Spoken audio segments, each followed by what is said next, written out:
2,500 na laman ang aking pitaka. Tinitibag lahat ng gusto mangialam. Kilalanin kung sinong nanatili sa panahong walang-wala, hindi na nakaisip. Malagi na lang tinatakasan mga problema pinapadaan. Teka naman, inuman na tayo dyan, abutin na magdamagan. Mas lalong pinapaalerto. Dati na rin tumira dun sa bayan ng Puerto.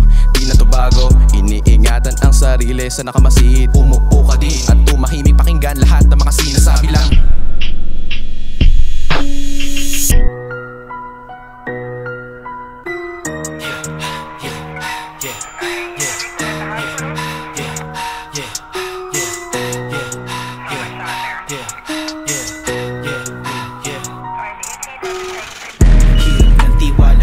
Nabiyak, halos pumutok ang pangunawa ko sa kakaisip. Bakit mo yun nagawa? Yung inaakala ko biglang tumama sa damdamin at hindi mo na malayan yung sakit na dinudulot, pero sa'kin ayos lang. Di yan big deal sa mga naiiba kung mag-isip kung ano na di makahabol. Sige habol yan, tuloy na dadapa, di makausad sa mga ginampanan. Parang tanga, akala niya nililin lang, yun pala halim parot kalawang puro lambuga. Di makatakas sa kahapon na parang binibigla pag kami ang bumuga. Makikita hinahanap bara ko parang nag-right guide.